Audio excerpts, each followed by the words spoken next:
একটি ছোট শান্ত গ্রাম।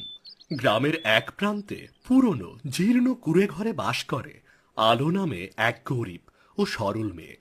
সামান্য ফুল বিক্রি করে বা ছোট কাজ করে সে কোনো মতে জীবন চালায়। আলো মা, আজকাল তোর মনটা যেন কোথাও ঠিক মতো বসছে না। আর হ্যাঁ, ওই পশ্চিমের ঘন বনের দিকে বেশি তাকাস নে যেন। না মা, আমি শুধু ভাবছিলাম আজকের মেলায় যদি আরো ভালো ফুল জোগাড় করতে পারতাম তাহলে দুটো পয়সা বেশি রোজগার হতো। শোন মা, ফুলের জন্যে অন্য কোথাও যা, কিন্তু ভুলেও পশ্চিমের সেই রহস্যময় গাছটার কাছে যাবি না। ওটা ভালো নয়, পরে কোনো বিপদও হতে পারে। কেন মা? ওটা দেখতে তো খুব সুন্দর। ওটা একটা জাদুকরি গাছ। বহু বছর আগে এক লোভী জাদুকর ওই গাছের নিচে চাপা পড়েছিল, আর তারপর তার আত্মা গাছের মধ্যেই প্রবেশ করে। গাছটা নাকি মনের কথা শুনতে পায়, মিষ্টি কথায় ভুলিয়ে সরল মানুষদের নিজের কাছে টেনে নেয়। আর এরপর যে যায় সে আর ফেরে না।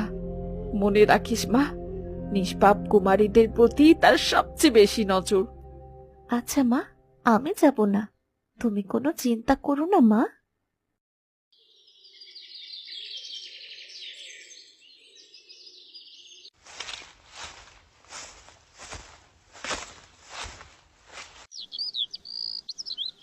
গভীর বন, আলো ফুল সংগ্রহ করছে।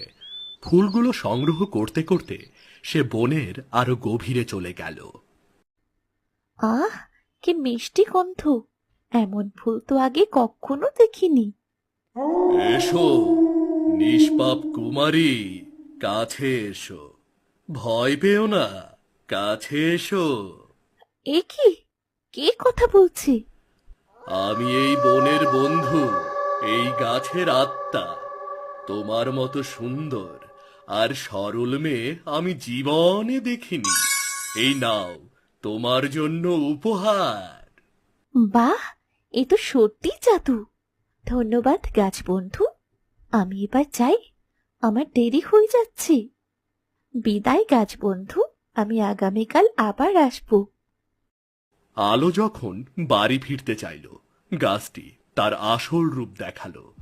জাদুকরি লতাগুলো আলোর হাত পা শক্ত করে বেঁধে ফেলল।